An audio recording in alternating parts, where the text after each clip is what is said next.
विघ्न विनाशक नरसिंह भगवान की, भक्त वत्सल नरसिंह भगवान की, भक्त शोभनी प्रहलाद महाराज की, नित्य लीला प्रवेश शरणागति भक्तिवेदांत स्वामी प्रभुपाद की।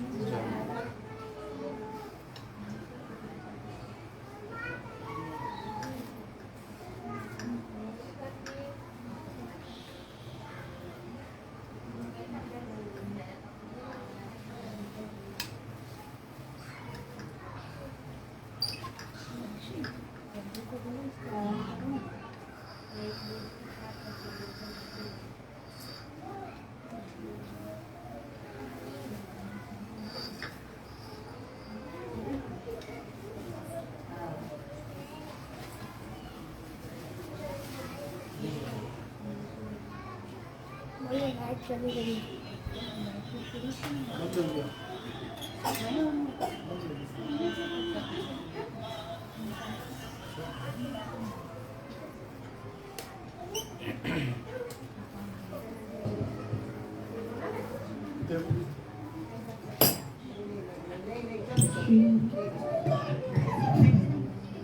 Hare Krishna,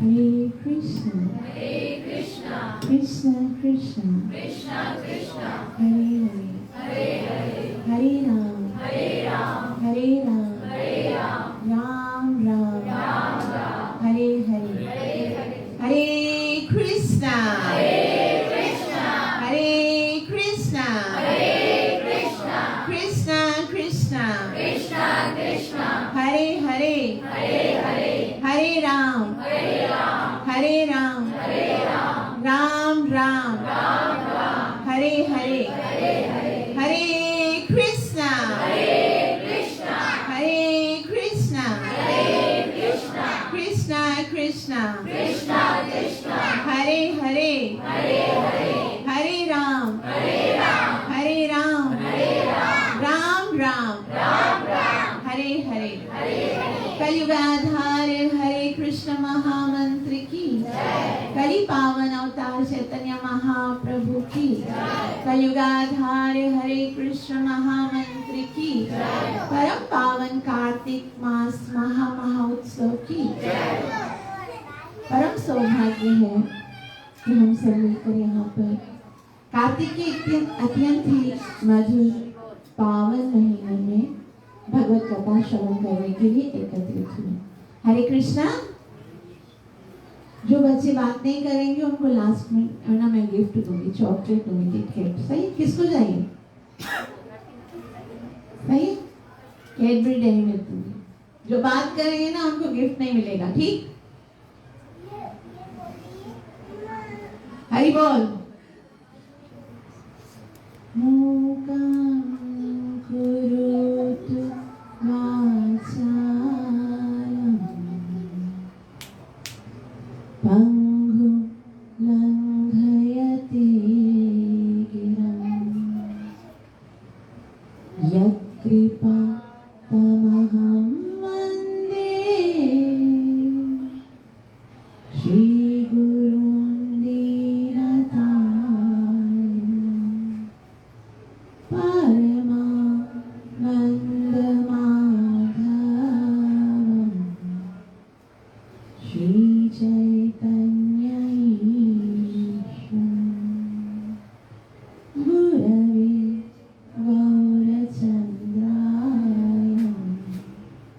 राधिकाय तदालयं कृष्णाय कृष्ण भक्ताय तद्भक्ताय नमो नमः। जय श्री कृष्ण चैतन्य प्रभु नित्यानंद श्री अद्वैत गदाधर श्रीवासवी गौर भक्तवृंद। हरे कृष्णा कृष्ण कृष्ण हरे हरे, हरे राम राम राम हरे बोल श्री कृष्ण कन्हैया लाल की, सर्व विघ्न विनाशक श्रीमद् भगवान की, नित्य लीला प्रवेश अभय चरणारविंद भक्ति वेदांत स्वामी श्री प्रभुपाद की। श्री प्रभुपाद जी के श्री चरणों का आश्रय लेते हुए हम अपनी कथा का आरंभ करेंगे, क्योंकि श्री प्रभुपाद जी ने ऐसी अनुकंपा यदि नहीं की होती अपने इस कारुण्य से, यदि जगत को धन्य नहीं किया होता, कृष्ण भावना अमृत को यहाँ नहीं फैलाया होता और कृष्ण भक्ति का प्रचार नहीं किया होता, तो हम में से कोई भी यहाँ पर आज कार्तिक मास में दामोदर अष्टकम को श्रवण करने के लिए यहाँ पर नहीं आया होता। और कार्तिक मास का जो हम इतने मतलब ऐसा नहीं है कि ये महिमा नहीं थी, लेकिन हमें इसका ज्ञान नहीं था कि हमको क्या करना है क्या नहीं करना है। और जैसा कि आप सब जानते हैं कि कार्तिक मास में वैसे तो बहुत सारे कार्य हमको करने होते हैं भगवत प्रसन्नता के लिए, ये भगवान की करुणा प्राप्त करने का। वास्तव में ये करुणामयी श्रीमती राधा रानी का ही एक स्वरूप रूप में हमें ये कार्तिक का महीना मिला है। श्रीमती राधा रानी की मैया का नाम क्या है? कीर्तिदा। और कार्तिक इस महीने का नाम कार्तिक क्यों है, कोई बताएगा? इस महीने का नाम कार्तिक क्यों है? कार्तिक मास बोलते हैं ना, क्यों है कोई बताएगा? देखो, श्रीमती राधा रानी की मैया का नाम क्या है? कीर्तिदा, ठीक है। और कृष्ण के पिताजी का नाम क्या है? वसुदेव। तो जैसे कृष्ण के पिताजी वसुदेव हैं, तो कृष्ण को क्या बोलते हैं? वासुदेव। उसी तरह से कीर्तिदा श्रीमती राधा रानी की मैया का नाम है, तो उनको क्या बोलते हैं? कार्तिका। क्या बोलते हैं? कार्तिका। तो उनके नाम से ये नाम है, इसीलिए इसको कार्तिक कहा जाता है, ठीक है। और दूसरा, क्योंकि हम सब बहुत पूरे ना भौतिक माया के आक्रमण से, ये जो माया रूपी मगरमच्छ है वो हमें काफी जन्मों से पकड़े हुए हैं, और उनके आक्रमण से क्योंकि हमारी शक्ति जो है शिथिल हो गई थी। जिस तरह से ग्रह ने जब गज को पकड़ा था, तो अभी हमारा भी उत्साह खत्म हो गया था, उसका भी उत्साह खत्म हो गया था ना, कि अभी मैं नहीं कर पाऊंगा, मैं युद्ध नहीं कर पाऊंगा। तो हमको भी ऐसा लगता है कि माया के साथ युद्ध करना बहुत कठिन है। फिर जो श्रीमती राधा भक्ति में ना ऊर्जा प्रदान करने वाली, जो शक्ति प्रदान करने वाली है, वो है श्रीमती राधा रानी। इसलिए श्रीमती राधा रानी का एक नाम क्या है? क्या नाम है? ऊर्जेश्वरी। क्या नाम है? ऊर्जेश्वरी। मतलब वो क्या प्रदान करती हैं? शक्ति, ऊर्जा प्रदान करती हैं। श्रीमती ऊर्जेश्वरी महारानी की। तो उन्हें श्रीमती राधा रानी की प्रसन्नता प्राप्त करने के लिए हम इस महीने में दामोदर अष्टकम का रोजाना पाठ करते हैं। बहुत सारे दूसरे स्तुति भी पाठ करते हैं। दामोदर अष्टकम का पाठ क्यों करते हैं? ये स्पेशल प्रार्थना क्यों पढ़ी जाती है, कोई जानता है? रोज सब पढ़ते हैं, कौन कौन पढ़ता है? अच्छा, यही क्यों? भागवतम में तो कितने सारे दूसरे भी है ना स्तुतियां हैं, भीष्म स्तुति है, कुंती स्तुति है, गजेंद्र स्तुति है, गोपी गीत है, लेकिन यही स्पेशल बताएगा सुबह शाम कंपल्सरी पढ़ना है ना। क्यों? बहुत सारी दूसरी स्तुतियां क्यों नहीं? ये क्यों? अच्छा, ये स्तुति जो है वो कौन से शास्त्र से है, ये किसी को पता है? जो हम करते हैं ना उनके बारे में यदि हमें सब कुछ पता होगा ना, तो उसकी ओर आकर्षण होगा। तो ये कौन से शास्त्र में है? Yes, excellent. ये कौन से शास्त्र से? पद्म पुराण से। सबको पता चल गया कौन से शास्त्र से? पद्म पुराण से है। और किन के द्वारा उच्चारित है? सत्यव्रत मुनि ने यह उच्चारण किया। और हम इसे क्यों पढ़ते हैं रोजाना? क्योंकि हम रूपानुगा हैं। क्या है? रूपानुगा। जैसे हम सब जो है श्री रूप गोस्वामी के अनुगत्य में हैं। तो श्री रूप गोस्वामी और सनातन गोस्वामी ने जो आदेश हमें दिए हैं भक्ति के, उन्हीं को हम फॉलो करते हैं। समझ में आया? चैतन्य महाप्रभु ने तो शिक्षाष्टकम दिया है, लेकिन चैतन्य महाप्रभु की शिक्षाओं को लेकर श्री रूप गोस्वामी और सनातन गोस्वामी ने हमें भक्ति की विधि दी है। और सनातन गोस्वामी ने हरि भक्ति विलास में जो भक्ति के जो अंग हैं उसमें ये बताया है कि कार्तिक मास में प्रत्येक भक्त को हर रोज दामोदर अष्टकम जो है उसको गाना चाहिए। और सनातन गोस्वामी ने दामोदर अष्टकम पर अपनी एक बहुत ही सुंदर कमेंट्री भी की है, जो एक छोटे से बुक में मिलती है, और उसमें इस दामोदर अष्टकम की बहुत सारी महिमा बताई गई। क्योंकि हमारे जो आचार्यों ने हमें प्रिस्क्राइब किया है ना, जैसे जो हमारे लिए आचार्यों ने जो ये पहले बता दिया कि आपको ऐसे करना है, ऐसे करना है, हम उसी तरह से भक्ति करते हैं ना। जैसे सुबह को मंगल आरती करते हैं, शाम को संध्या आरती करते हैं, तुलसी पूजा करते हैं, ये सब किसने दिया है? ये सारे रूल्स एंड रेगुलेशंस आचार्यों ने। तो सनातन गोस्वामी हरि भक्ति विलास में ये आदेश है उनका कि हमको रोज सुबह शाम दीपदान करते वक्त दामोदर अष्टकम पढ़ना है। तो उसी दामोदर अष्टकम पर हम आज कुछ चर्चा करेंगे। और ये दामोदर अष्टकम विशेष रूप से, वैसे तो हमेशा भगवान की हर स्तुति का बहुत ज्यादा महत्व होता है, लेकिन विशेष रूप से कार्तिक में बहुत लाभ देने वाला। अच्छा, इसको अष्टकम क्यों बोलते हैं, कोई बताएगा? जी, 8 कड़ियां, क्योंकि 8 श्लोक जिसमें होते हैं उसको अष्टकम बोलते हैं। और कौन कौन से अष्टकम हम डेली पढ़ते हैं? शिक्षा अष्टकम, और सुबह को पढ़ते हैं वो गुरु अष्टकम होता है। ठीक है, तो ये सब अष्टकम होते हैं जिनके अंदर 8 श्लोक होते हैं। जब 10 श्लोक होते हैं तो वो दशकम होता है। तो इस तरह से उस हिसाब से उनका नाम रखा जाता है।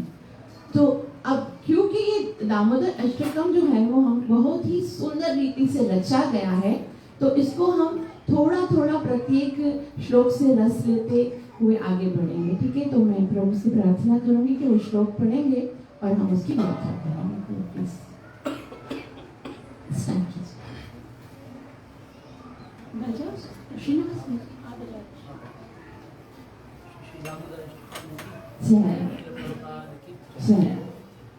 नमामीश्वरं सच्चिदानन्दरूपं सद्गुणरं गोकुलेन्द्रमालं। नमामीश्वरं सच्चिदानन्दरूपं लसत्कुण्डलं गोकुले व्रजमानम्।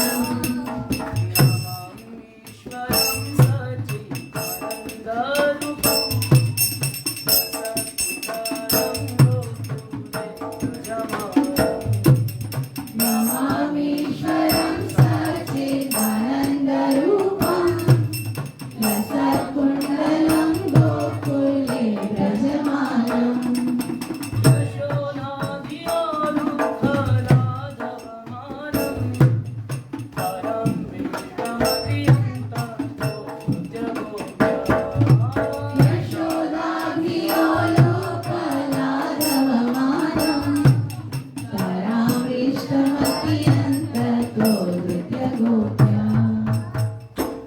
तो इस श्लोक का प्रथम शब्द क्या है? नमः। नमः का मतलब क्या है? देखो, जब भी भगवान के पास जाए ना, पहला काम करना है क्या? नमन करना है। नमन का मतलब होता है झुकना, प्रणाम करना, दंडवत देना। वास्तव में भगवान ने कहा है, ये भगवान का आदेश है, मां नमस्कुरु। भगवान प्रसन्न होते हैं और नमस्कार करने से जीव की बहुत सारी प्रॉब्लम सॉल्व हो जाती है। केवल नमस्कार करने से। ऐसा बताया जाता है, जब कोई प्रॉब्लम हो ना जीवन में, कुछ समझ में नहीं आए, भगवान के सामने गिर जाओ, बस नमस्कार कर दो। कि नमस्कार नमः नमाम, मैं नहीं आप, मुझे नहीं पता सॉल्यूशन क्या है, मुझे नहीं पता ये प्रॉब्लम कैसे सॉल्व होगी, आप तो सब कुछ जानते हो ना। तो पहली बात ये समझनी है कि अगर भगवान को प्रसन्न करना है तो सबसे पहले क्या करना चाहिए? नमस्कार करना चाहिए। भगवान के सामने झुकना ये बहुत बहुत अनिवार्य है। दंडवत देना, झुकना, इससे भगवान की असीम कृपा स्वतः बरसती है। आप देखो, प्रणाम का परिणाम क्या होता है? ये भौतिक जगत में भी किसी के भी आप अगर चरणों को स्पर्श करके प्रणाम करोगे तो वो क्या देगा? स्वतः ये प्रणाम का परिणाम है। जहां झुका जाता है वहां पर कृपा मिलती है ना। तो पहले ये सीख लेना लेना है कि भगवान के पास, ये श्री प्रभुपाद जी की ऐसी अनुकंपा है कि हमको पता है कि आके नमस्कार करना, वरना बहुत सारे ऐसे लोग हैं, संप्रदाय हैं ऐसी, जिनको प्रणाम का कुछ पता ही नहीं है कि प्रणाम करना होता है। तो ये पहला दंडवत देना जो है ना, उससे भगवान जो है ना वो विवश हो जाते हैं कृपा करने के लिए। वो स्वतः नहीं भी, अगर कोई योग्य नहीं होगा ना तो उसको भी भगवान कृपा देंगे। और पूरा भागवतम के 18,000 श्लोक बताने के बाद श्रीमद् भागवतम 12.13.23 में शुकदेव गोस्वामी कहते हैं, आप दुखी हो, जानते हो भौतिक जगत दुखों का घर है, ये कलयुग जो है वो दुखों से भरा हुआ है, तो फिर आपको उन दुखों को खत्म करने के लिए क्या करना है? प्रणामो दुख शमनम, बस प्रणाम कर लो, आपके सारे दुख दूर हो जाएंगे। कुछ नहीं करना है, कितना सरल उपाय बताया है, नामाम। और प्रणाम भी किसको करना है? ईश्वरम। ईश्वर का क्या मतलब है? ईश्वर का मतलब होता है जो समस्त कारणों का कारण है। ईश्वर का मतलब देखो, ईश्वर जो है उसको कंप्लीट होना चाहिए, पूर्ण होना चाहिए।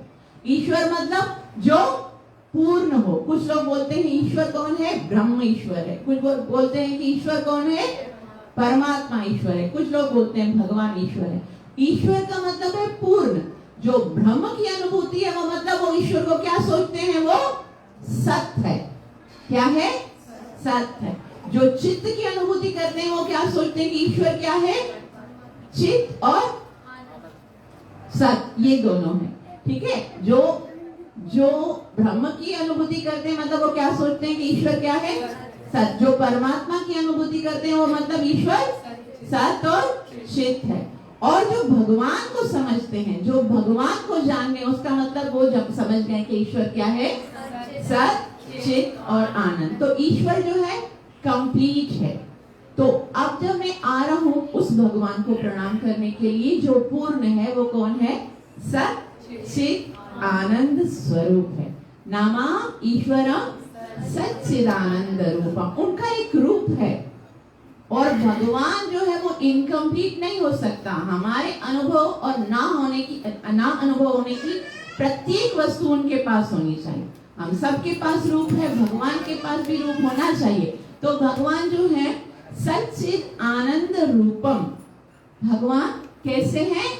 सत्य है, चित्त है, आनंद स्वरूप है। नामाम ईश्वरम सच्चिद आनंद रूपम। अच्छा, तो वो कैसे हैं? मतलब अब तुमने देख लिया है उसका रूप है, तो रूप कैसा है वो भी आपको देखना। ऐसे नहीं बस पता चल गया हाँ उसका कोई रूप है, तो वो स्वरूप को श्रृंगारते भी हैं। उनके कुंडल भी, वो कानों में कुंडल पहनते हैं, मतलब सारी ज्वेलरी पहनते होंगे ना, खाली कुंडल थोड़ी पहनते होंगे। तो मतलब नख से शिख तक वो पूरे सजे रहते हैं।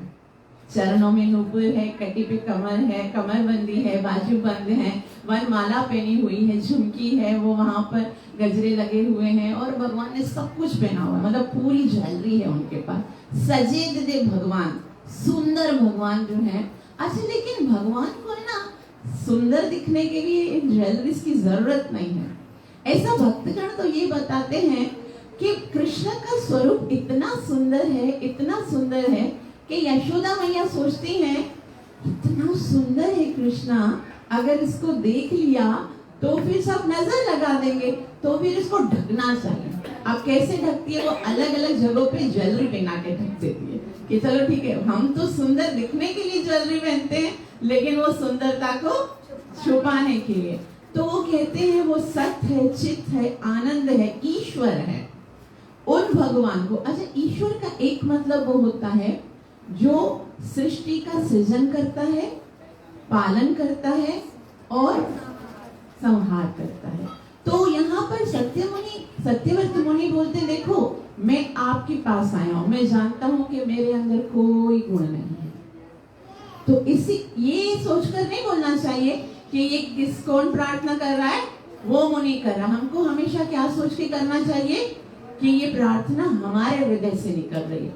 तो क्या प्रार्थना है कि मेरे अंदर कोई भी क्वालिटी नहीं है, मगर आप तो ईश्वर हो और आपको पता है ना भक्ति के लिए कौन कौन से गुण चाहिए। तो क्योंकि आप सृजन करने वाले हो, तो मेरे हृदय में सारे गुणों को सृजन कर दो, प्रकट कर दो, आप तो कर सकते हो, और उसके साथ साथ में पालन करने वाले हो। तो मेरे हृदय में जो पवित्र भावना है, मैं आज आपकी शरण में आया हूँ, नमस्कार कर रहा हूँ, आपको दंडवत कर रहा हूँ, तो मेरे इस भाव का आप रक्षण करो, पालन करो। और मेरे अंदर तो बहुत सारे विकार भी हैं, अनर्थ है, काम, क्रोध, लोभ, मोह, मद, मात्सर्य, गंदगी भरी हुई है, आप तो विनाश करने वाले हो ना, तो आप उन सबका विनाश कर दो। तो लसत कुंडलम गोकुले, अच्छा, तो ऐसे भगवान हैं जो सच्चिद आनंद हैं, जो ईश्वर हैं, जो सृष्टि करते हैं, जो पालन करते हैं, जो संहार कर सकते हैं, वो अभी कर क्या रहे हैं? तो बोला वो भाग रहे हैं। भाग रहे हैं तो कैसे पता चला? लसत कुंडलम, देखने से पता चलेगा ना, कुंडल हिल रहे हैं तो इसका मतलब है वो भाग रहे हैं। अच्छा, तो ऐसे कैसे पता चला? वो तो भाग रहे हैं, लेकिन उनके पीछे कोई और गोपी आई है, और वो क्या कर रही है? परामृष्टम, उनके पीछे पीछे भागकर अत्यंत तो नृत्य गोपिया, वो गोपी उसको और भी आगे तेज बढ़ के पकड़ के उसको पकड़ लेती है, मतलब उससे भी आगे।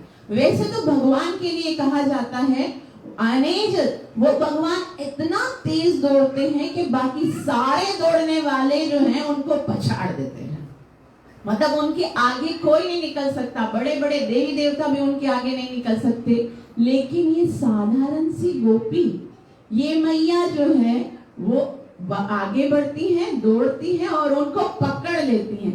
तो यहाँ पर शास्त्र में वर्णन है कि ये जो पहला श्लोक है वो भगवान के भक्त की महिमा बता रहा है कि अगर हम कृष्ण से प्रेम करते, जैसे यहाँ पर स्पेशली यशोदा मैया की महिमा बताई जा रही है कि भागवतम में वर्णन क्या है कि त्रयाच उपनिषद्भिश्च सांख्यास योगेश्च सात्वतैहिच उपगीयमानं महात्मानं हरि सान्यत आत्मजा, कि वो त्रयाश्च मतलब जो तीनों जो वेद हैं वो बोलते हैं कि भगवान जो है वो सबसे बड़ है। तीनों वेद जिसकी स्तुति करते हैं, उपनिषद जिसकी स्तुति करते हैं, सांख्य योगी जन जिसकी स्तुति करते हैं, बड़े बड़े महात्मा भक्त भी जिनकी स्तुति करते हैं, उपगीय माना महात्मा, बड़े बड़े महात्मा भी जिनकी स्तुति करते हैं कि भगवान से श्रेष्ठ कोई नहीं है।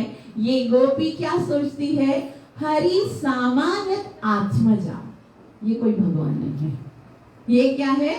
आत्मजा, मेरा छोटा सा लाला है ये। और यशोदा मैया कृष्ण को कभी भगवान समझने के लिए तैयार नहीं। यशोदा मैया कभी इस बात को स्वीकार नहीं करती, वो हमेशा सोचती हैं कि ये मेरा लाला है, और ये उनका जो भाव है वो कभी भंग नहीं होता।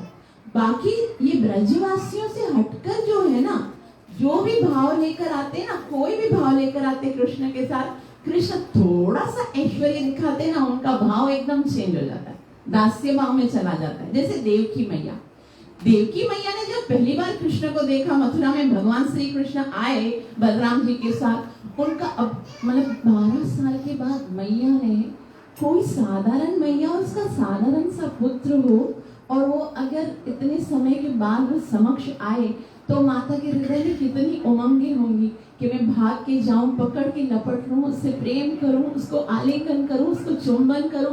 बहुत सारे भाव आए थे देवकी मैया के हृदय में जब कृष्ण को पहली बार देखा था। बस मुझे कैसे करके कृष्ण को प्रेम करना है, आलिंगन करना है। लेकिन जैसे ही कृष्ण ने कंस का वध कर दिया, उस समय उनके मन में क्या भाव है? नहीं, ये कोई पुत्र थोड़ी है, तो कौन है? ये विष्णु ने। ये जब मेरी शादी हुई थी तब विष्णु ने वो भविष्यवाणी हुई थी ना कि विष्णु जन्म लेंगे, ये भगवान है, ये पुत्र नहीं। तो हृदय से प्रणाम कर रही थी। वो जो प्रेम का, वो आलिंगन का, वो चुम्बन का जो भाव था ना, वो शिथिल हो गया, अब दास्य भाव उनका आ गया। उसी तरह से अर्जुन तो कृष्ण को सदैव अपना क्या समझते हैं? मित्र समझते हैं ना, वो हमेशा अपना मित्र समझते हैं। और भगवत गीता स्टार्ट होने से पहले क्या बोलते हैं? मेरा मित्र है और मेरा क्या बना हुआ है? सारथी बना हुआ है। तो बोला एक सेनयोर भयोर मध्य रथम स्थापयामि, चलो जल्दी रात को सेंटर में खड़ा कर दो। तो जैसे अपने फ्रेंड्स को बोलते हैं, आप ऐसा तो सोचो कि जैसे हम अपने ड्राइवर को नहीं बोलते चलो वहां पर लेके चलो, ऐसे बोल दिया कि चलो लेके चलो, और वो पहले चैप्टर में तो वैसे बोला, आगे फिर जैसे ही कृष्ण का थोड़ा सा ऐश्वर्य देखा तो बोला नहीं, ये ड्राइवर नहीं हो सकता, इसको तो मुझे अपना गुरु बनाना चाहिए। और फिर फौरन से अपना भाव चेंज कर दिया, शिष्यस्ते हम शादिमाम तो हम प्रपन्नम, ऐसे बोला मैं तो आपका शिष्य हूँ, मैं आपकी शरण में आया हूँ, मुझे अपना शिष्य बना लो, मेरे गुरु बन जाओ। और ऐसे करते करते फिर आगे भाव बढ़ा, 10वें सेकंड पे तो बोल दिया कि नहीं, ये कोई साधारण हो ही नहीं सकता जो ये बोल सके मत्तः परतरम नान्यत् किंचिदस्ति धनंजय मयि सर्वम इदं प्रोक्तम सूत्रे मणि गणाय, ये तो कोई साधारण नहीं हो सकता, ये तो कौन है? परम ब्रह्म परम धाम पवित्रम परमं भव पुरुषं शाश्वतं दिव्यं आदिदेवं अजं विभु। इतना तो बोल दिया परम ब्रह्म है, चलो ठीक है, लेकिन मेरा तो सखा है। फिर वापस आगे चले, 11वें अध्याय में जब भगवान ने अपना विश्व रूप दिखाया, फिर तो खत्म, वो संबंध ही गया, मेरे से गलती हो गई तो तुमको मैंने सखा समझा। फिर तो अपनी गलती मान रहे थे, सखीति मत्वा प्रसदं यदुक्तम, हे कृष्ण हे यादव हे सखेति अजानता महिमानं तवेदं मया प्रसादात् प्रणयेन वा, कि मैं अजानता महिमा, मैं आपकी महिमा नहीं जानता था, मैं सच में मुझसे बड़ी गलती हो गई। सखेति मत्वा, आपको सखा समझा, और सखा समझकर मैं क्या कर रहा था, मैया प्रसादात् प्रणय, अभी मैं आपको प्रणाम कर रहा हूँ, मुझ पे कृपा कर दीजिए, मैंने बहुत बड़ी गलती कर दी, कभी कभी बहुत सारे लोगों के सामने आपके साथ मैंने मजाक किया, कभी अकेले में, कभी घर पे खाते हुए, कभी सोते हुए, मैं आपको अपना मित्र समझता था और मैं बहुत मूर्ख था, मुझसे गलती हो गई। आप तो भगवान है, मैं आपके शरणागत हूँ, मैं आपका दास हूँ, मैं आपको प्रणाम करता हूँ।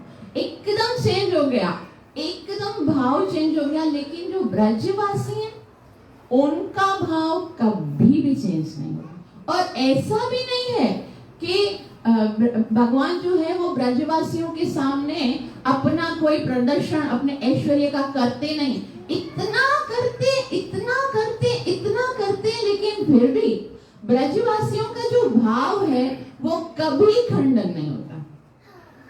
इसीलिए यहाँ पर यशोदा मैया जो, अभी यशोदा मैया के सामने यही दामोदर लीला करते हुए भगवान ने कितना ऐश्वर्य दिखाया। रस्सी को छोटा कर दिया, है ना, एक रस्सी बांधी तो 2 उंगल छोटी, उसमें जब दूसरी रस्सी ज्वाइन की तो 2 उंगल की कमी पूरी हो जानी चाहिए थी, फिर वो जब बांधी तो फिर 2 उंगल छोटी, फिर उसमें दूसरी ज्वाइन की, फिर 2 उंगल छोटी। तो उसको सोचना चाहिए कि कैसा बालक है, लेकिन नहीं, कुछ भी हो जाए, चाहे सुबह से लेकर रात हो जाए, जीवन खत्म हो जाए, तुझे बांध के रहूंगी, मैं तुझे बांध के रहूंगी। मन में ये एक क्षण के लिए भी नहीं आया कि ये भगवान नहीं हो सकता, वो भगवान नहीं, ये भगवान हो सकता है, वो भगवान नहीं है, वो क्या है मेरा?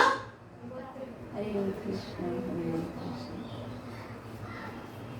तो यशोदा मैया सदैव, अच्छा यशोदा मैया जब कृष्ण मट्टी खाते हुए पकड़े जाते हैं तो सारे ग्वाल वाल आके बोलते हैं, भैया तेरे लाला ने मट्टी खाई है, तेरे लाला ने मट्टी खाई है। तो यशोदा मैया आके पूछती नहीं है, क्योंकि वो समझती करता है ये है ये सब, आगे बोला क्यों खाई, पूछती नहीं है कि आपने खाई है या नहीं खाई। हम तो अपने बच्चे से ये पूछते ना, भाई खाई है क्या, नहीं, वो बोले क्यों खाई तुमने। वो अभी कृष्ण के मुख में मट्टी है, इतना बड़ा गोला, वो बताए भी कैसे कि मैंने नहीं खाई, अंदर खाए जा रहा है, अंदर डालने की कोशिश करें कि अंदर चला जाए तो मैं बोलूं नहीं मैंने नहीं खाई, लेकिन माउथ में इतना बड़ा गोला मट्टी का है तो उसको जैसे जैसे करके वो खाने की कोशिश कर रहा है।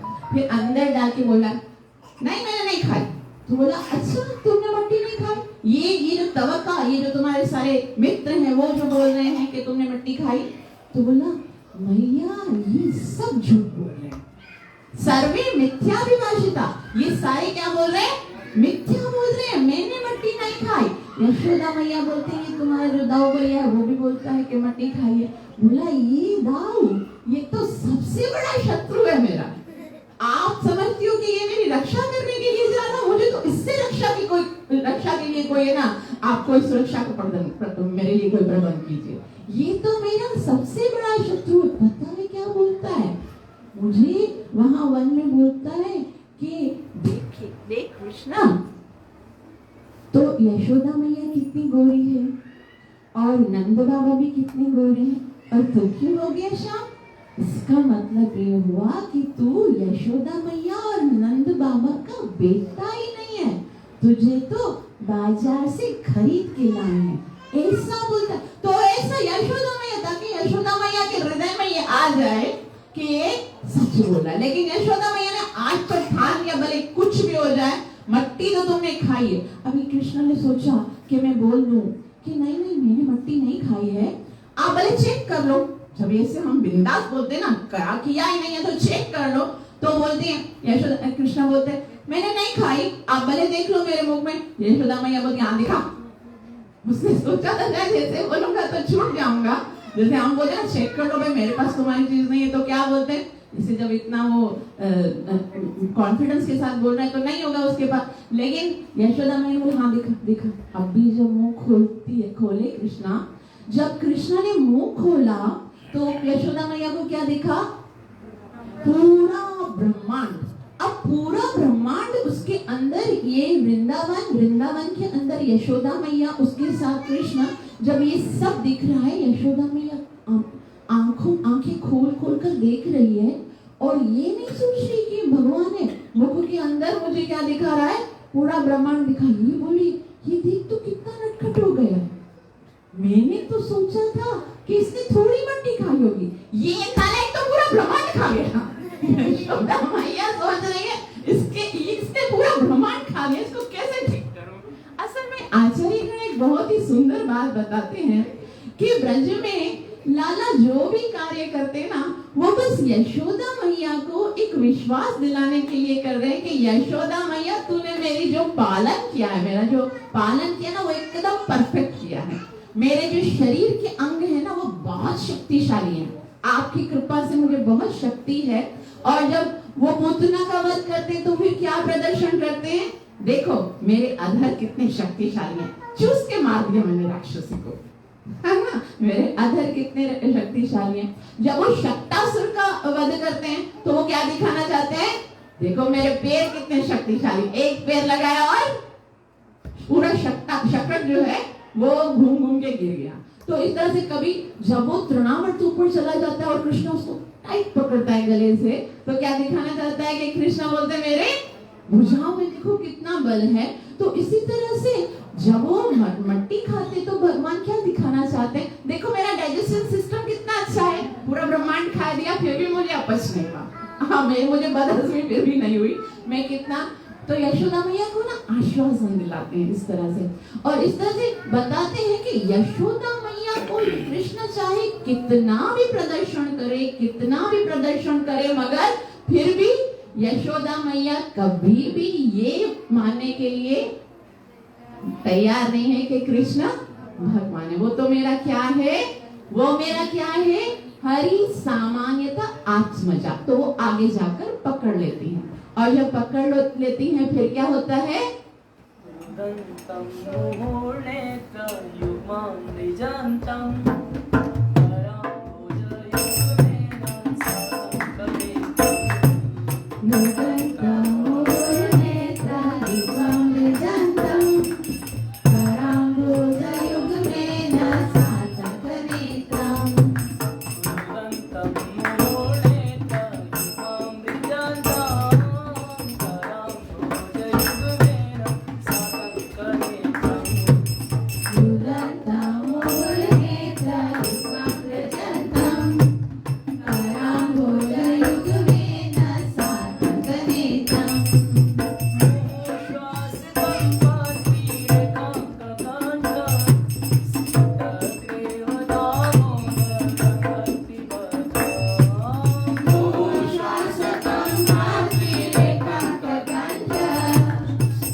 मतलब वो अब जब कृष्णा को बांध लिया तो वो रोना शुरू हो गए।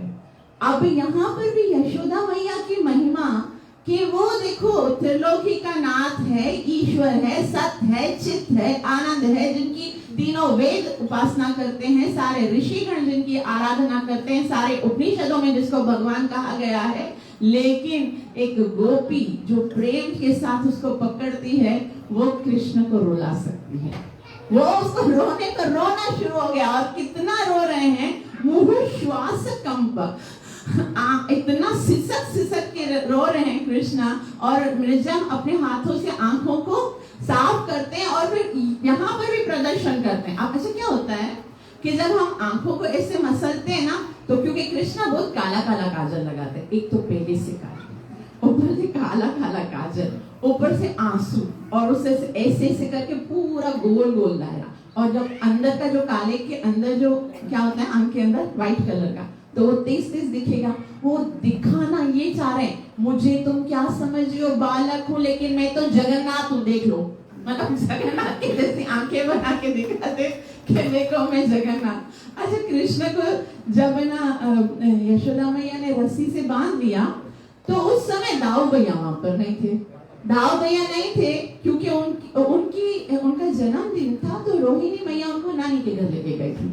अब जब आए यशोदा, वो जब बंदा आए तो देखा कृष्ण जो है वो रस्सी से बंधे हुए थे, रस्सी से बांध दिया था, और कृष्ण रो रहे हैं, कृष्ण रो रहे हैं। अब बलदाऊ हैं, अनंत शेष हैं, आते ही उनको इतना गुस्सा आ रहा था, और गुस्से से आकर वो कह रहे हैं, किसने बांधा, किसने बांधा, मुझे बताओ मेरे कृष्ण को किसने बांधा। इतना, वो तो शेष नाग है, अनंत शेष है, फुंकार रहे हैं। और वहां पर यशोदा मैया खड़ी थी, बोली थी, क्या मैंने बांधा। इतना जो सुना तो अनंत शेष जो बलदेव हैं उनकी सारी हवा फुस हो गई। अभी मैया ने बांधा है तो क्या करे, तो बोला, मैया आपको पता है आपने किसको बांधा है, ये कौन है, आप जानती हो? तभी मैया ने बोला, नहीं मैं तो नहीं जानती, आप तो परम ज्ञानी हैं, आप तो आदि गुरु हैं, आप बताइए किसने, कौन है ये? मैया ये वही है जिसने प्रहलाद की पुकार पर खंबा फोड़ के नरसिंहदेव का अवतार लिया था। बोल नरसिंहदेव भगवान की। अच्छा, बोला ये वही है जो महाराजा बलि के यहाँ पर छोटा बालक बन के आया था, और जब बलि महाराज ने 3 पग पृथ्वी देने का वरदान दे दिया, उसके बाद वो इतना विशाल हो गया कि 2 पग में पूरे विश्व को नाप लिया। ये वो है। अच्छा, ये वो है जिसने नरसिंहदेव का अवतार लिया था, ये वो है जो 2 पग में पूरी विश्व को नाप सकता है, ये वही है जो 2 पग में पूरे विश्व को नाप सकता है। और मेरी देवड़ी से जब आगे आना पड़ता है तब मैया मुझे उठाओ, मैया मुझे उठाओ, जब एक छोटी सी सीढ़ी में पार कर सकता। ये वो है जब बिल्ली जब म्याऊं करती है और वो दौड़ के आकर मेरी गोद में बैठ जाता है, ये वो नरसिंहदेव भगवान है। अच्छा, तो ये तो भगवान है, ठीक है, ये भगवान है, तो तुम कौन हो? बोला, मैं बलराम जी बोलते, मैं अनंत शेष हूँ, मैं ये पूरे विश्व को, पूरे ब्रह्मांड को एक राई के दाने की तरह अपने एक फन पे उठाता हूँ, मैं अनंत शेष हूँ। बोला, अच्छा, यशोदा मैया बोलती, अच्छा ये त्रिलोकी का नाम भगवान है और तुम अनंत शेष हो। सारे देवी देवताओं भगवानों को जन्म लेने के लिए बस मेरा ही घर मिला था, तो यहाँ से भागता है या मैं भी तुझे भी इसके साथ रस्सी से बांधू, चल भाग यहाँ से। और यशोदा मैया ने जब ऐसे बोला, अब बलराम जी कुछ नहीं कर सके। यशोदा मैया तो काम कर कृष्ण को, फिर बलराम कृष्ण फिर भी रो रहे, दाऊ मुझे बचाओ।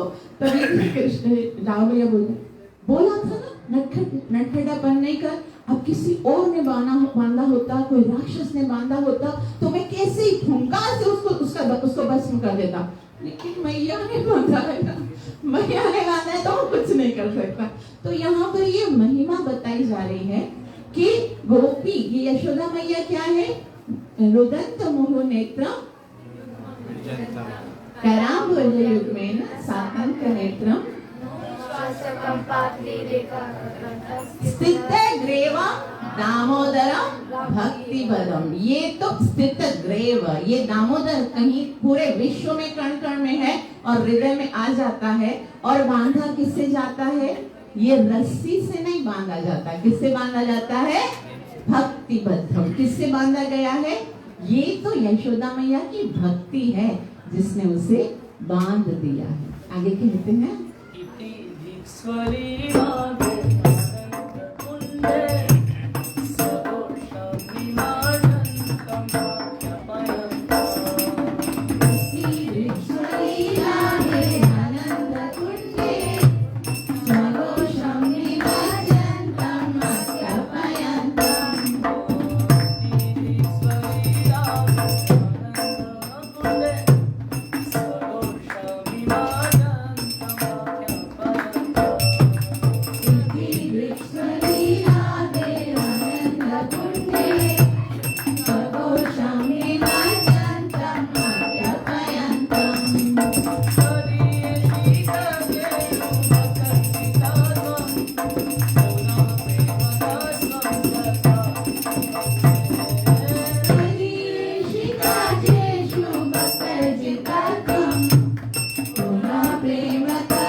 ब्रज में जो भी लीला पहले यशोदा मैया की महिमा बताई, अब ये भगवान ये सब कर क्यों रहे हैं? आखिर भगवान को क्या पड़ी है कि यहाँ पर आके कभी माखन चोरी करते हैं, कभी रस्सी से बंधते हैं, तो कभी नृत्य करते हैं, कभी क्या करते हैं, करते क्यों हैं? तो क्योंकि भगवान को पता है कि भक्त सारा टाइम क्या करते हैं, भक्तों की एक इच्छा होती है मैं कुछ ऐसा करूं जिससे मैं कृष्ण को प्रसन्न करूं। जब भक्त की ये इच्छा होती है कि मैं कुछ ऐसा करूं जिससे मैं कृष्ण को प्रसन्न करूं, तो कृष्ण की क्या इच्छा होनी चाहिए? मैं कुछ ऐसा करूं कि मैं भक्त को ये यथा माम प्रपद्यन्ते हंस तथैव। प्रेम तो दोनों साइड का होना चाहिए। भक्त कृष्ण को खुश करना चाहता है और कृष्ण जो भी कार्य करते हैं वो क्यों कर रहे हैं? इति दृक्स्वलीला भी आनंद कुंडे, ये सब भक्तों को आनंद देने के लिए करते हैं। और पता है कृष्ण जो है ना वो क्योंकि ए ग्रेड के आर्टिस्ट हैं, और वो जो भी कार्य करते हैं ना वो तब ऐसे नहीं कर देते कि भाई ठीक है अब कोई नहीं है कर लेता हूँ, नहीं, जब कार्य करते हैं ना तब उस टाइम पर करते हैं जब पूरा हॉल जैम पैक होता है। जैसे कोई बहुत बड़ा कोई आर्टिस्ट होगा तो उसको जब पीक टाइम होगा, जब पूरा हॉल फुल होता है तब बुलाते हैं ना। तो इसी तरह से पता है क्या हुआ था? कालिया लीला जब हो रही थी, ठीक है, कालिया दहन जब हो रहा था, जैसे ही कृष्ण कालिया दहन में अंदर गए तो ऐसा शुकदेव गोस्वामी भागवतम में लिखते हैं कि जब कृष्ण ने कालिया को देखा और कालिया ने कृष्ण को देखा, कृष्ण कालिया की ओर देख रहे थे और कालिया कृष्ण, और एक दफा जब इनसे नजर मिल जाए, कृष्ण से समझो नजर मिल गई, और कालिया कैसे देख रहे थे? चरणों से लेकर मस्तक तक और शिख से लेकर वापस चरण तक। 3 दफा जब देखा तो उनको कृष्ण नहीं दिख रहे थे, उनको ऐसा लग रहा था ये चरण भी कमल है, ये घुटन भी कमल है, ये कमर भी कमल है, ये मुख भी कमल है, ये नेत्र भी कमल है। तो उनको साक्षात एक कमल का मूर्तिमान स्वरूप दिख रहा था। उसको ऐसा लग रहा था कि इतना सुंदर ये कमलों का एक गुलदस्ता मेरे सामने है, उसको मैं जाके क्या कर लूं? आलिंगन कर लूं। तो जब अभी तक तो कृष्ण ने बोला मैं तो वैसे इसको मारने के लिए आया हूं, लेकिन अभी तो यहाँ पर कोई है नहीं, तो इसकी इच्छा पूरी कर लूं। तो जब तक क्या है, जब तक ये बात फैले, जब तक ये ब्रजवासी सारे आ जाएं, जब तक एकत्रित हो जाए, अभी तो यहाँ कोई है नहीं, 2-4 मेरे मित्र खड़े, वो भी अगर देखेंगे मैं इसको मारा, वो भी तो यहाँ पर मूर्छित हो जाएंगे। मेरा तो ये इतना बड़ा जो मैं 8 करूंगा वो देखने वाला कोई नहीं। तो तब तक जब तक ये सारे लोग आ जाते हैं तब तक उसको कालिया को बोलता चला जा। तो कालिया भी बोलता देखो कृष्णा, तुमने भगवत गीता में क्या बोला है अर्जुन को? यत्करोषि यदश्नासि यज्जुहोसि ददासि यत्तपस्यसि कौन्तेय तत्कुरुष्व मदर्पणम्। तो जो कुछ करता है, जो कुछ देता है, जो तपस्या करता है, तुम जो जानते हो, जो कर सकते हो, सब किसके लिए करो? मेरे लिए करो। तो मेरे अंदर तो 2 ही चीजें हैं, मुझे 2 चीजें करनी आती हैं। मैं क्योंकि वो बहुत बड़े सर्प हैं, तो सर्प को क्या आता है? उस लपेटना आता है, अपने से लपेट देता है। मुझे एक लपेटना आता है और दूसरा क्या आता है? डसना आता है, दो काम आते हैं, लपेटना आता है, डसना। तो मैं तुमको पहले अपने से लपेटूंगा, तुम इसको मेरा आलिंगन समझ लेना, और तुमको जब डसूंगा तो मेरा चुम्बन समझ लेना। भाई मुझे आता ही ऐसे, तो मैं ऐसे करूंगा ना। अब जाहिर सी बात है, जब वो शेर बन के आया नरसिम्हा भगवान, माता पिता तो प्यार करने के लिए चुम्बन करते, वो नरसिम्हा भगवान क्या कर रहे थे? शेर की तरह चाट रहे थे। तो तुम भी जैसा बन गया तो ऐसे प्यार करते हो, तो मेरे को भी ऐसा बनाए तो मैं ऐसा ही प्यार करूंगा ना। तो आ जाओ। तो तब तक जब तक वो सब आए नहीं थे, तब तक कृष्ण आराम, कृष्ण कुछ नहीं कर रहे, कोई भी एक्टिंग नहीं, कुछ भी नहीं, सीधा खड़े हैं। और ये जो कालिया है वो कृष्ण को लपेट के कभी ऊपर आ रहा है, कभी नीचे आ रहा है कृष्ण। और जैसे ही देखा है हाउस फुल हो गया, सब आ गए। यहाँ से यशोदा मैया दौड़ती हुई आई, नंद बाबा सारे बाल बाल गोपीजन जब आए, फिर शुरू हो गया नृत्य, फिर शुरू हो गया। देखो कालिया के फने पर नचत कन्हैया, ताथैया ताथा थैया। और जैसे ही नृत्य शुरू हुआ तब क्या सोचना चाहिए? तब सोचना चाहिए ये तो भगवान हो सकता है, जो कालिया के ऊपर नृत्य कर सकता है, जो इतने सारे फण है कालिया के, इतने स्लीपर है, और उसके ऊपर किस तरह से एक एक फण के ऊपर नृत्य कर रहा है। तो ये कौन हो सकता है? ये भगवान हो सकता है। लेकिन फिर पता है क्या हुआ? कालिया को जब रमणक द्वीप में बेच दिया, उसके बाद सारी ग्वाल बाल चिंतित हो गए। बोला इतनी देर लाला जल के अंदर गया होगा तो उनको बहुत ठंड लग गई होगी, मतलब टप लगी बस। तो फिर क्या हुआ? अभी हम लोग जब ब्रज परिक्रमा में जाते हैं तो क्या होता है? एक 12 आदित्य टीला होता है, किसने देखा? जैसे सनातन मदन मोहन भगवान का जो टेम्पल है, मदन मोहन भगवान ऊपर चढ़ते हैं ना थोड़ा, फिर उस साइड पे आदित्य टीला है, द्वादश आदित्य टीला इसको बोलते हैं, है ना? मीना लिखा थी ना द्वादश। तो वहां पर क्या किया था? भगवान को वहां पर लेकर आए सारे ब्रजवासी। फिर उन 12 सूर्यों को प्रार्थना की थी कि आप आइए, क्योंकि बहुत समय तक कृष्ण जल में रहे तो उनको सर्दी लग गई होगी, तो आप आकर उनको उनके शरीर को गर्मी, मतलब कुछ भी हो जाए ये मानने के लिए तैयार नहीं है कि ये भगवान है। और ये सब क्यों कर रहे हैं? क्योंकि भगवान ने क्या कहा है कि जन्म कर्म च मे दिव्यम एवं यो वेति तत्वः त्यक्त्वा देहम पुनर्जन्म नैति मामेति सर्वजना। अगर तुमको ये पता चल रहा है कि मेरे जन्म और कर्म सब दिव्य हैं, तो फिर तुम ये जब देह त्याग करोगे तो फिर तुम्हें दोबारा नहीं आना। तो मेरे जन्म और कर्म के बारे में लोगों को पता चलेगा, तभी तो वो लोग ये जानेंगे ना कि ये तत्व से कौन है भगवान। तो हम सबके लिए भगवान ये लीलाएं करते हैं। उसके बाद क्या है लास्ट में? तदीयेषि तज्ञेषु भक्तर्जिता तदीयेषि। तो भगवान को कहते हैं आपके भक्त तो महान हैं, वो तो महान है, पहले भक्तों की महिमा बताई, लेकिन आप तो उनसे भी महान हो। तदीयेषि तज्ञेषु, वो तो नहीं मानते हैं कि आप भगवान हो, लेकिन आप भी उनके सामने झुक जाओ।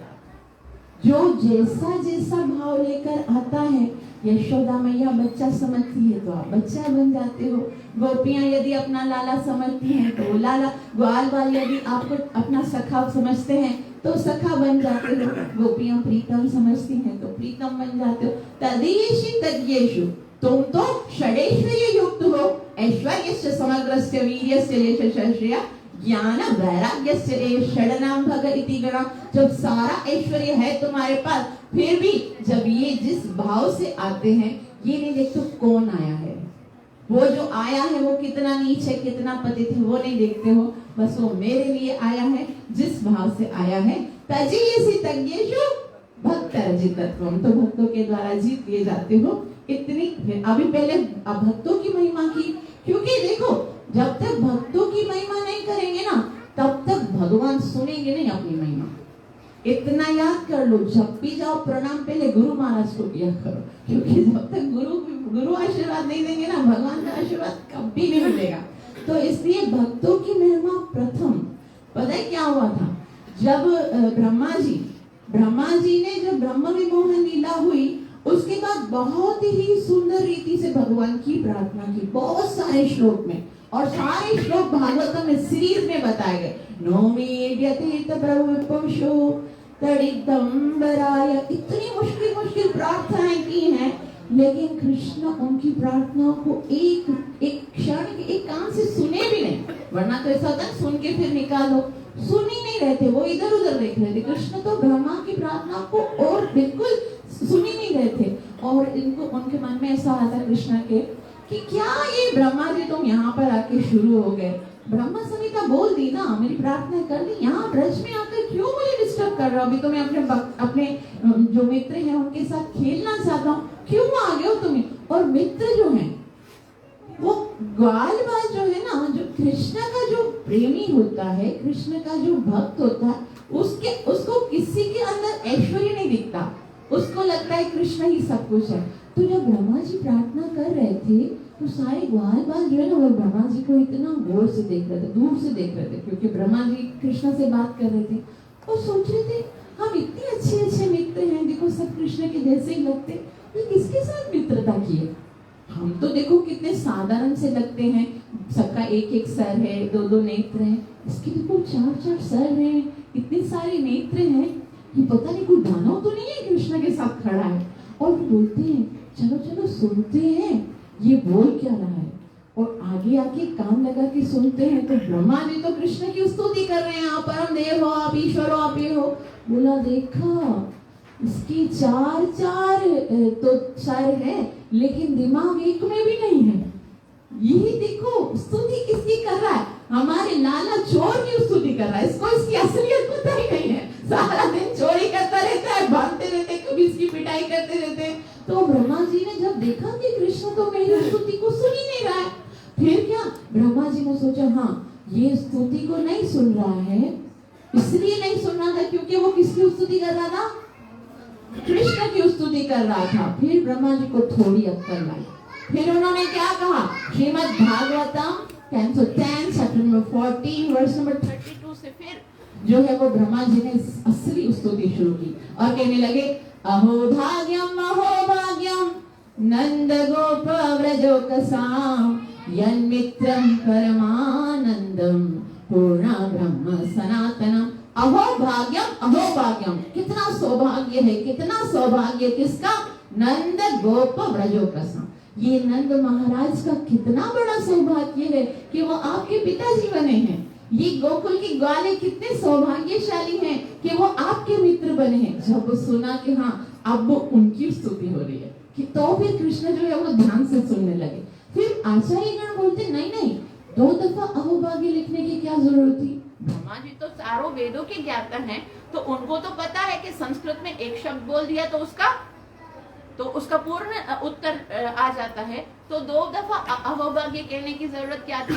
फिर यहाँ पर कहते हैं आचार्यगण कि वहाँ ब्रह्मा जी कहते हैं अहोभाग्यम नंद गोप, ये नंद का और गोपों का तो भाग्य है, लेकिन आपका भी भाग्य है प्रभु।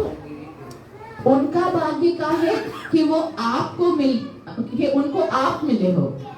उनका भाग्य क्या है कि उनको आप अपने पुत्र और मित्र के रूप में मिले हो, लेकिन आपका भी सौभाग्य है कि आपको ऐसे चाहने वाले मिले हैं।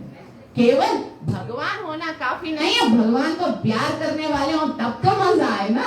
अगर कोई लड़की हो बहुत सुंदर हो, बहुत अच्छी हो, बहुत ऐसे ही अगर भौतिक, लेकिन उसको कोई ना इम्पोर्टेंस नहीं दे रहा हो तो फिर क्या फायदा?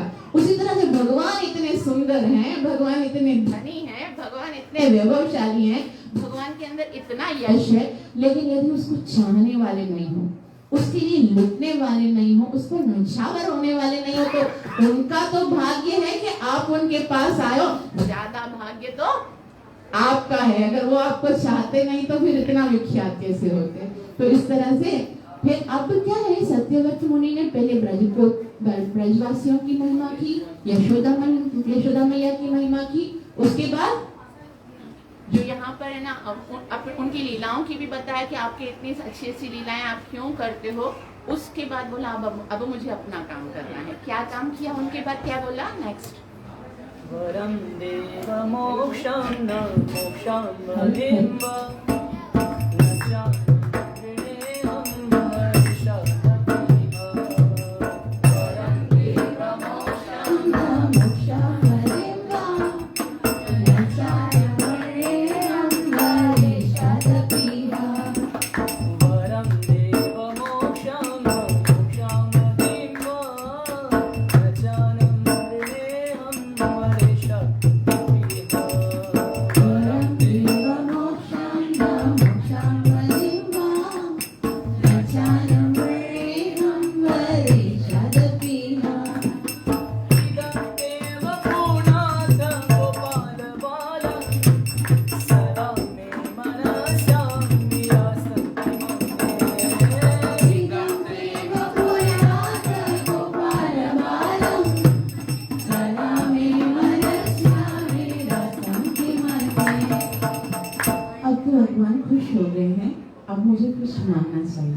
तो वो मांगना शुरू करते हैं। देखो, यदि कृष्ण को प्राप्त करना है तो इस भाव को पकड़ना।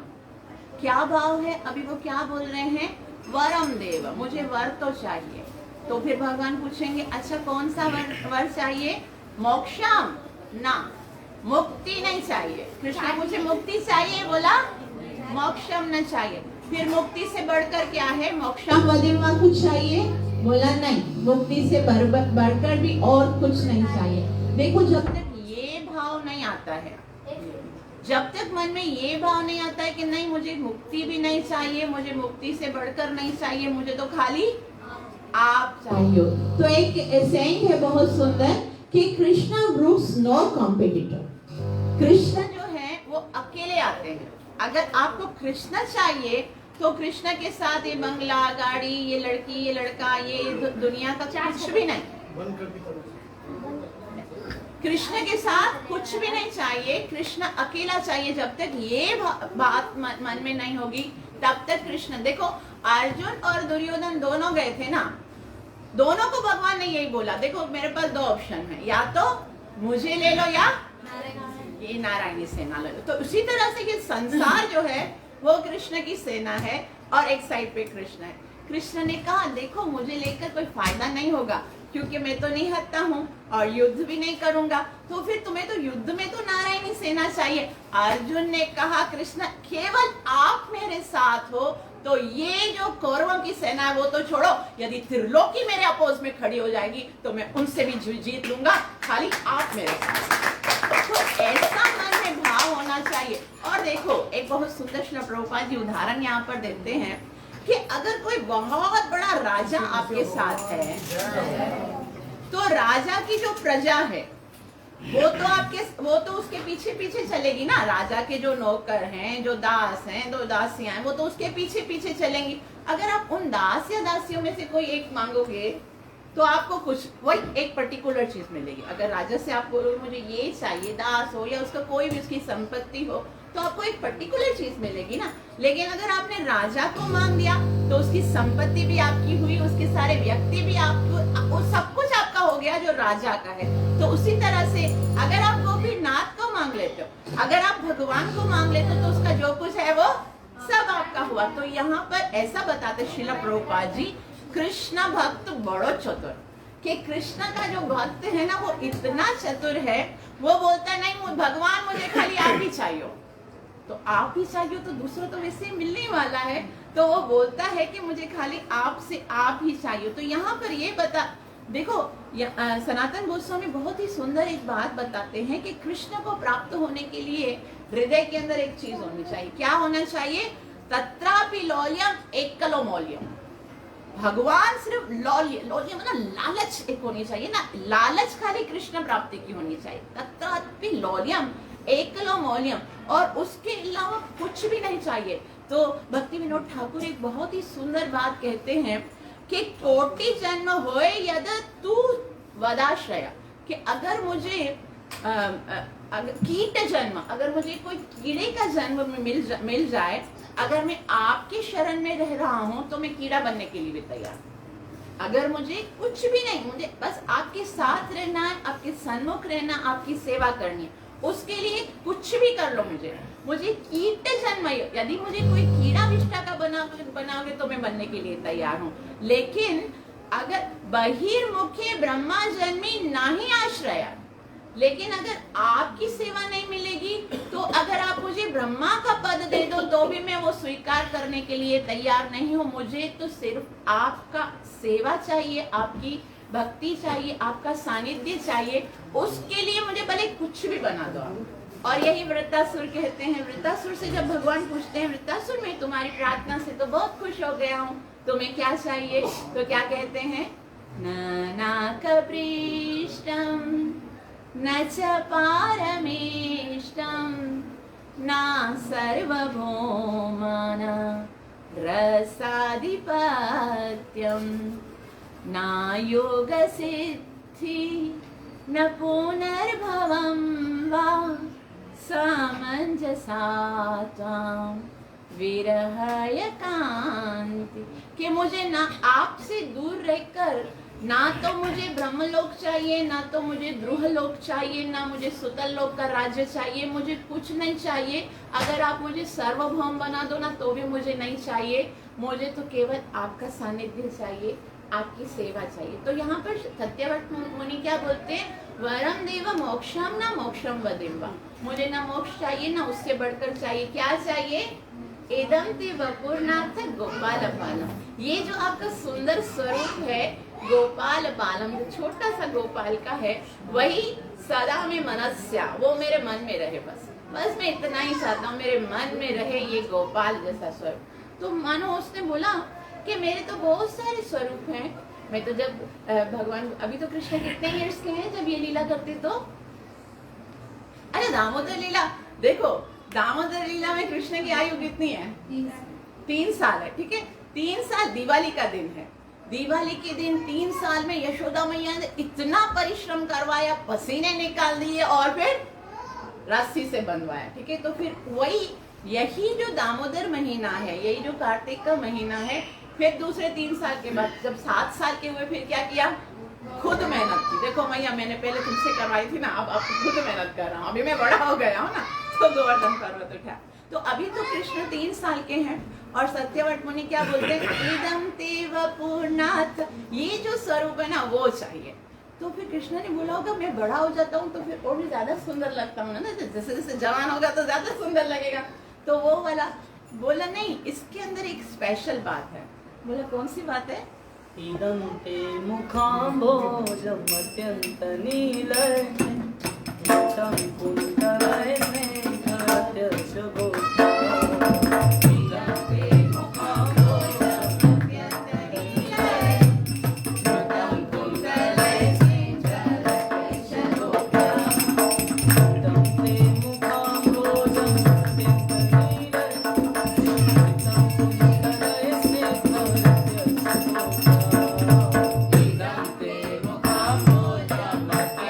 नीलम् मुखं कुण्डलय स्नेहस्य शुभोत्तमम्।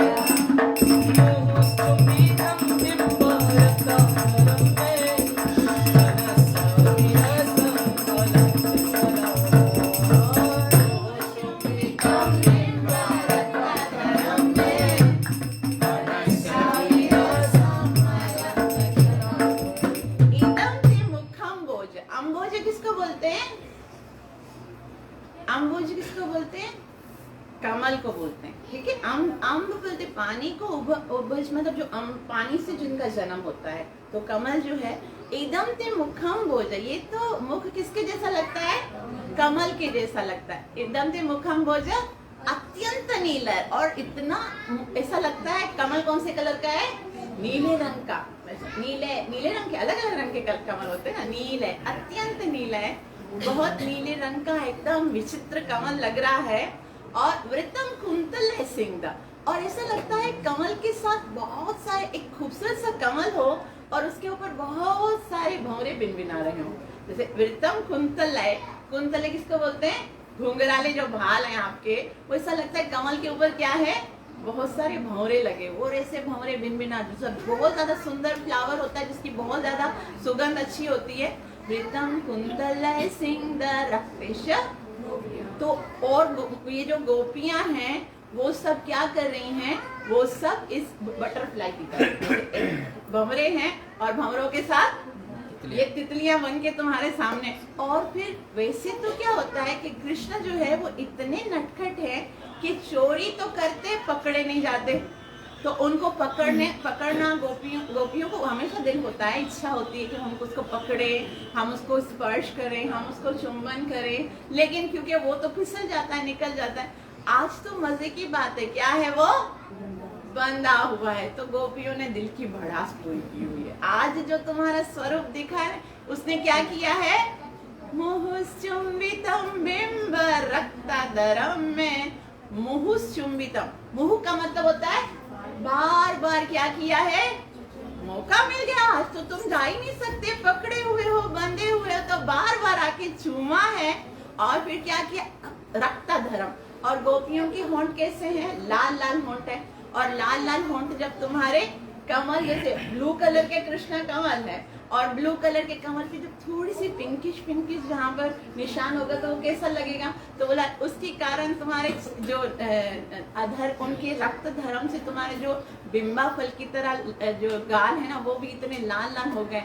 बस ये स्वरूप मोहचुंबितम बिंब रक्ताधरम में विरसमलम मनस्या विरास्तम। बस मेरे मन में ये वाला स्वरूप आ जाए, अलम लक्ष्य लाभ है मुझे, और कोई लाखों इसकी बदले में अगर कोई लाभ दोगे तो वो नहीं चाहिए मुझे, बस यही चाहिए ये जो तुम्हारा मुखमंडल है जिसको गोपियों ने चूम चूम कर लाल कर दिया है, वो वाला मुझे, ये वाला स्वरूप मेरे मन में बस आ जाए, यही चाहता हूँ मैं।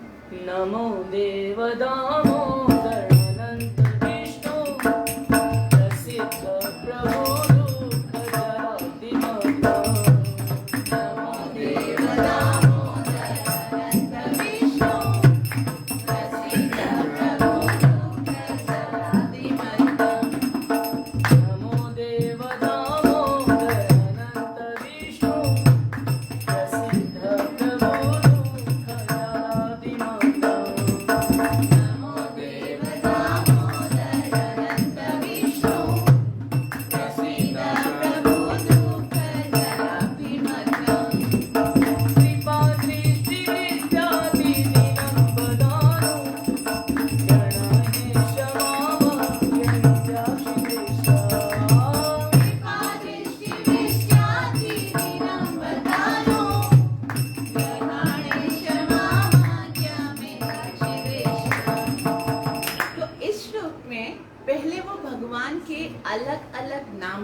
तो भगवान को ना अपने नाम सुनना बहुत पसंद लगता है, तो इस श्लोक में 6 नामों से पुकारा गया है। कौन कौन से? शुरू से नमो देव, हाँ, देव, दामोदर, अनंत, विष्णु, प्रसिद्ध नाम नहीं है, प्रभु, 5वें देव तो मैं हूँ, गृहाणेश, एश होता है ना, गृहाणेश, तो ईश भगवान को बोलते हैं, ईश्वर। ठीक है, कितने हो गए? देव, दामोदर, अनंत, विष्णु, प्रभु और ईश। तो ये सब 6 नामों से भगवान को पुकार रहे हैं और कह रहे हैं कि देखो ये भगवान बोलते हैं, अच्छा इतने सारे नाम क्यों, आप क्या क्या मुझसे चाहते हो? तो बोला आप देव हो। देव के 2 मतलब होते हैं। एक का मतलब होता है जो ज्योतियमान हो, यानी कि जिनसे सारे जितने देवता निकलते हैं ना, वो देव आप हो। तो मैं अब समझ गया हूँ कि आप कोई साधारण नहीं हो, सारे देव आपसे निकले हैं, तो आप देवों के देव हो, इसलिए मैं आपको प्रणाम करता हूँ। और साथ में आप क्या हो? दामोदर हो। दामोदर का मतलब होता है, वैसे तो भगवान क्या है, कभी भी नहीं बांधे जा सकते। भगवान को बांधना मुश्किल नहीं है, भगवान को बांधना असंभव है, लेकिन भगवान जब अगर भगवान चाहें तो वो असंभव को संभव। अभी दामोदर के बाद क्या नाम आया है? अनंत। अनंत का मतलब है जिसकी कोई लिमिट नहीं होती है, जिसकी कोई सीमा नहीं होती। अब किसी को बांध सकते हैं जिसकी कोई सीमा हो, जो अनलिमिटेड हो तो वो कैसे बांधा जा सकता है, लेकिन अगर वो अनलिमिटेड खुद लिमिटेड होकर आना चाहे तो भगवान अगर चाहें, हम अपनी इंद्रियों से, हम अपनी चेष्टा से, हम अपनी भक्ति से, हम अपनी साधना से भगवान को नहीं बांध सकते। यही सिखाता है 2 उंगल की कमी। 1 उंगल की कमी हमें पूरी करनी है, मतलब जीवन भर क्या करना है? प्रयास करना है, परिश्रम करना है। लेकिन हमारे परिश्रम से कृष्ण नहीं बंधेंगे। किससे बंधेंगे? किससे बंधेंगे? हाँ, हमारे प्रेम के अंदर भी वो सामर्थ्य नहीं है। प्रेम का प्रदर्शन, हमारे पास कितना प्रेम है, क्या हम गोपियों की तरह प्रेम कर सकते हैं? क्या हम यशोदा मैया की तरह? हम अपनी तरफ से 100% भी दें, लेकिन फिर भी वो नहीं बंधेंगे जब तक कि वो कृपा नहीं करेंगे। तो इसलिए सनातन गोस्वामी एक बहुत ही सुंदर, रूप गोस्वामी कहते हैं, अतः श्री कृष्ण नाम आदि न भवेद ग्राह्यम इंद्रिय सेवान मुखे ही जीवादो स्वयमेव सुखूर्तवयदा।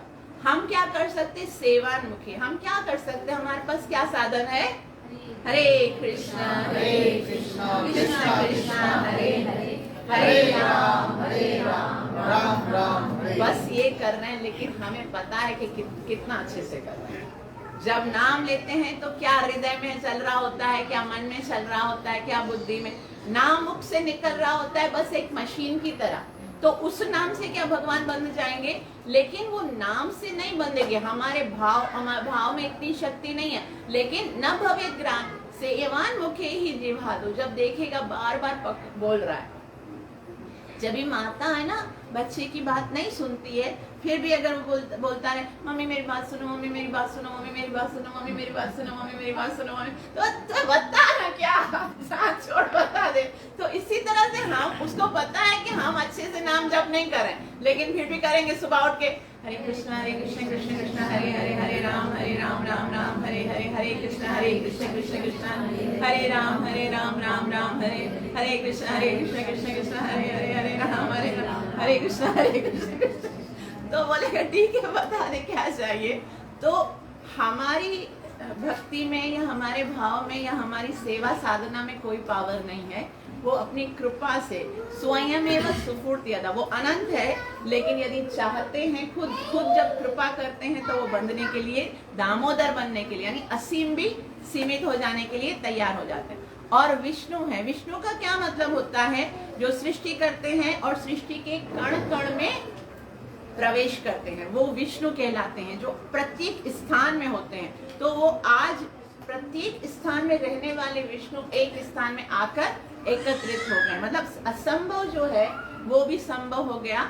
और प्रभु का मतलब होता है जो, जैसे ईश्वर का मतलब होता है क्या करने वाला, सृष्टि करने वाला। तो कृपा करके मेरे मन में आप अपने प्रेम की सृष्टि कर दीजिए। मुझे आपसे प्रेम नहीं है, लेकिन आप तो प्रभु हो, आप तो सृष्टि कर सकते हो। तो आप किसकी सृष्टि करो? मेरे हृदय में अपने प्रेम की सृष्टि करो। और आप दूसरा क्या काम करते हो? पालन करते हो। तो क्या करो? मेरे हृदय में आज इच्छा आ गई है कि मैं आपसे प्यार करूं, तो इस इच्छा को संरक्षण दे दो और नष्ट करो। किसको नष्ट करो? मेरे अपराधों को नष्ट करो।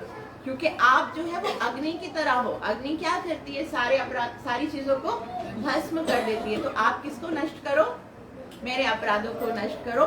तो इस तरह से अगर आप क्या करोगे? नमो देव दामोदर अनंत विष्णु मुझ।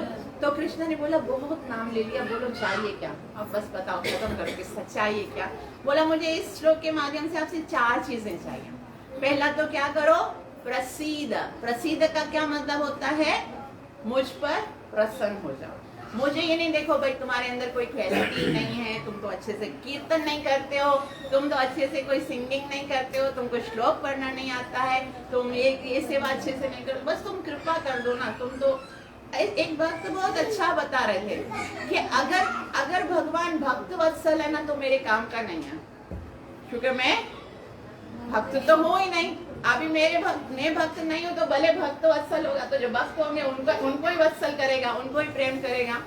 और वापिस बोला अगर ये भगवान जो है वो अगर ना दीन दयाल है तो भी मेरे काम का नहीं है, क्योंकि मैं दीन तो हूँ लेकिन मैं मानता नहीं हूँ, अपने आप को सर्वश्रेष्ठ मानता हूँ। तो मेरा अहंकार जो है मुझे दीन बनने की प्रेरणा नहीं देता है। अगर वो दीन दयाल है तो भी मेरे काम का नहीं। ये भगवान तभी मेरे काम का है जब वो पतित पावन होगा। अगर ये भगवान पतित पावन बनेगा तो फिर मेरे काम का, क्योंकि मैं ये मानने के लिए तैयार हूँ कि मैं क्या हूँ। मैं अपनी स्थिति को मानो, मैं क्या हूँ, मैं क्या हूँ, जोर से बोलो, क्या हूँ, पतित हूँ। और वो क्या है? पतित पावन हेतु तव अवतार मुसमा पतित प्रभु न पाई बेयार। तो ये सोचकर कि मेरे जैसा पतित तो मिलेगा ही नहीं, अगर तुम्हें अपने पतित पावन नाम को सार्थक करना है तो आ जाओ, तो मेरा भी उद्धार हो जाएगा, तुम्हारा भी नाम सार्थक हो जाएगा। तो यहाँ पर बोला कि भगवान क्या है? प्रसीद। आप मैं पति तुमका सरदार हूँ, आप पतित पावन करने वाले हो, तो आ जाओ, मुझे पावन कर दो। और क्या, कैसे पावन करूं? अगर भगवान बोले तो क्या करना है उसको? कृपा दृष्टि वृष्टि, कृपा की दृष्टि कर दो, बस एक बार देख लो मेरी तरफ। अगर कृष्ण एक बार देख लेना तो समझो प्रॉब्लम सॉल्व हो जाए। कृष्ण की दृष्टि में जो है वो इतना पावर है कि आपकी सारी प्रॉब्लम, सारी अपराध, सारी गंदगी उसी समय समाप्त हो जाएगी जब एक बार कृष्ण की दृष्टि हो जाए। कृपा दृष्टि वृष्टियाति, वो कृपा की दृष्टि को बरसाओ। और श्रील प्रभुपाद जी बोलते हैं कि अगर एक बार कृष्ण की दृष्टि पड़ जाएगी तो हमारे सारे जितने भी अपराध हैं सब कुछ खत्म हो जाएंगे। बस भगवान को बोलो एक बार देखो मुझे। इसीलिए सब सुबह सवेरे उठकर क्या करते हैं, सुबह सवेरे उठकर भगवान के सामने मंगल आरती के टाइम में सारी बत्तियां बंद कर देते हैं, भगवान का सामने खड़े हो जाते हैं और आरती कर रहे होते हैं। क्योंकि आरती करेंगे तो भगवान मुझे देखेंगे ना, मैं आरती कर रहा हूँ तो चमक रहा हूँ, मेरा फेस होगा और भगवान मुझे देख रहे होंगे तो बस कृपा दृष्टि आ जाएगी मेरे ऊपर और मेरी सारी प्रॉब्लम सोल्व हो जाएगी। और मुझे उसके बाद क्या चाहिए, आगे क्या है, कृपा दृष्टि दीनम, मैं क्या हूँ, दीन हूँ। मैं तो मुझे कुछ नहीं पता, मैं अनर्थों से नष्ट हो गया हूँ, मैं दीनहीन हूँ। और अभी देखो यहाँ पर क्या है, अनुग्रह। दीनम बताना बोलते हैं ना, बत का मतलब होता है मैं बहुत परेशान होकर तुम्हारे पास आ गया हूँ। और अनुग्रह, बतानुग्रह, ग्रहारेश इससे जाएगा, ठीक है। अनुग्रह करो मुझ पर, मैं आपके अनुग्रह के लिए आपके पास आया हूँ। तो बोला अनुग्रह करके फिर क्या क्या चाहिए आपको, क्या करना है, ग्रहाग्रेश मामा क्या में ज्ञासी, मैं अज्ञानी हूँ। अक्षी दृश्या, अपने आंखों से, अक्षी दृश्या का मतलब होता है नेत्र खोलो और देखो मुझे वापस, बस खाली मुझे देख लो, कुछ नहीं चाहिए, तो मुझे एक बार खाली देख लो कि मैं कितना पतित हूँ। क्योंकि मुझे पता है तुम्हारी नजरों के अंदर वो पावर है कि तुम एक बार मुझे देख लोगे तो मेरे सारे अपराध भी खत्म हो जाएंगे, मेरे सारे अनर्थ भी नाश हो जाएंगे और मैं पतित से पावन हो जाऊंगा। वो श्री कृष्ण कन्हैया लाल की, दामोदर अष्टकम महात्मा की, कार्तिक मास महा उत्सव की। यहाँ पर हमारे 6 श्लोक हो गए हैं, बहुत समय हो गया है, कभी समय मिला तो फिर आगे के 2 श्लोक पर चर्चा करेंगे। आप सबका बहुत बहुत आभार जो इतना प्रेम से श्रवण किया। मुझे आशीर्वाद अवश्य दीजिएगा कि मैं अपनी सेवा और साधना को अच्छे से कर सकूं। जय राधा दामोदर, राधा दामोदर, राधा